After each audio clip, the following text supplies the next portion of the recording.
says, I think Quonset Point is 270 from here. So we rolled out on 270 and flew. I still didn't have the slightest idea where I was. And we were hopping over the treetops. Finally broke out over water, flew maybe less than a minute, and we flew over an airfield. And it was Naval Air Station, Quonset Point, Rhode Island. We landed. And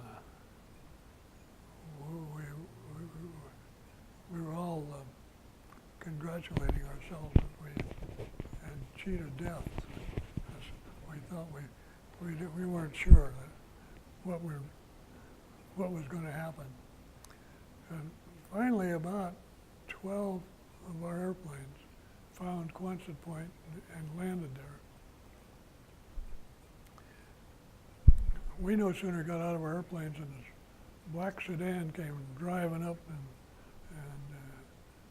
the admiral got out, and he said, "Where'd you guys come from?" And so we came off the Ranger, sir. He says, "I sent a message to them not to launch you people today. The weather's too bad." And this JG that I flew on says, "Yeah, tell us about it, Admiral." But finally, we had a total of 12 guys who found Quonset Point. And the squadron commander gone up and flew around. He couldn't find any holes or see any place to go except back down. He came down through it and he wandered around, and he finally came to Fall River. And Fall River had an airport, so he landed there with his 4 airplanes. Everybody else was scattered all over heck. Our executive officer, who never did get his 4 planes together, he got up on top. He was all by himself, and he was probably the most experienced pilot in the squadron. He was a former NAVCAD, had gone through flight training about 1935 or 36. He got up on top, took a compass heading due south. He knew the coastline went like this, and due south would take him out over water. And then he descended, took up a heading at 270, and flew west. And he finally hit the coastline again, and he found an airport at New London, Connecticut, and he landed. We had another group of 3 who got up on top, and they just headed west. Finally, the weather started breaking up a little bit. They let down through the breaks in the clouds, found a plowed field, and the leader went in with his gear up, and his wingman thought, heck, that looks pretty good. I'm going to leave my gear. I'm going to put my gear down, and I'll land and save the airplane. He put the gear down. He got in that plowed field and flipped over on his back. And the third guy decided that he'd rather not get thrown on his back, and he came in and landed gear up in that plowed field. I won't go into all of them. One guy, pretty experienced fella,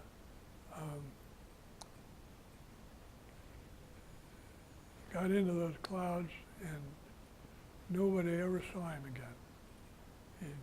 His wingman left him because they were flying along in the clouds, and the wingman, who was one of my buddies out of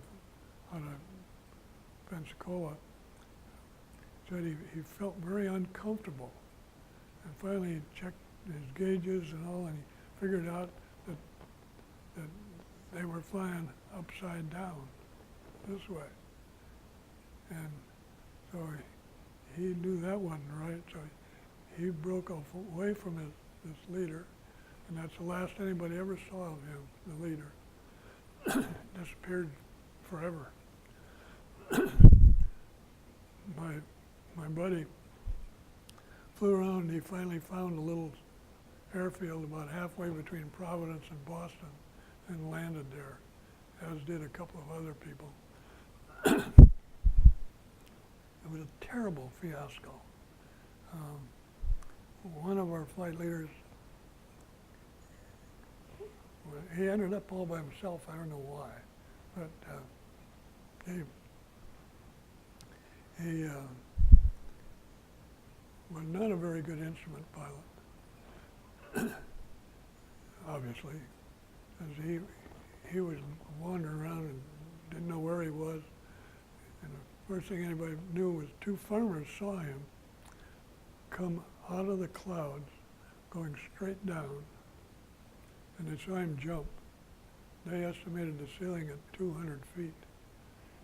He jumped out. He hit the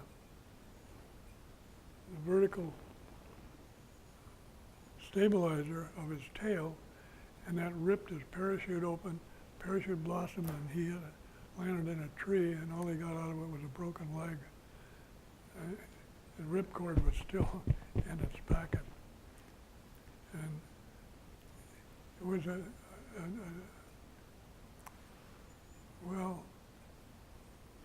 several other incidents that some of the guys should not even have survived, but he survived with a broken leg when he hit that tree. Well, we finally got everybody back together, and at Quonset Point, we loaded our airplanes back aboard and took off and heading, we didn't know where. I guess the people driving the ship knew where we were going, but they never told us. We ended up in Argentia, Newfoundland.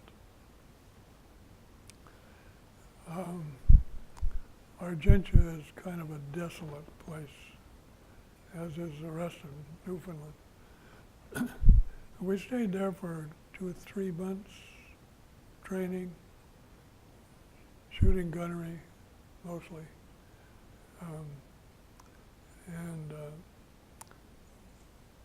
Somebody on the Admiral's staff decided that we should all be carrier qualified at night. I don't know what his reasoning was on that, but we didn't care for it at all. Pilots, that is. We tried to explain to them that we loved to play with airplanes during the day, but we'd rather play with girls at night. And that didn't go over with him at all. And so we ended up going out for night qualifications on the ship. Well, nobody had ever done it. Well, they had done it before. The only guy on the ship that had ever made a night carrier landing was the executive officer of the ship. And he had done it in 1936, about almost 7 years earlier. And only made one. And so he briefed us on how to do this.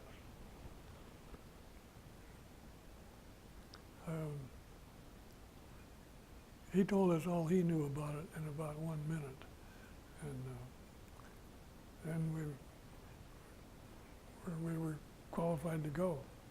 Well, they had no experience in night carrier qualifications or landings of any kind. And so they launched the entire air group We had about 78 planes in the air group. Launched them all. There was no moon, no horizon, had an overcast, which cut the moon out, black as heck. And the only thing you could see were the lights on the ship. Well, the only lights on the ship that were lit were the one red truck light on the top of the mast of each ship. We had about 16 ships. You couldn't tell one ship from the other. It was so dark. And so the first group of fighters got down in the landing pattern, and I think one or two of them finally got aboard after about an hour or more, and then they left the other two down and brought 4 more down. And the rest of us were circling up here, circling. Finally, it was about 11:30 at night, and we'd been up there circling so long we were almost out of fuel.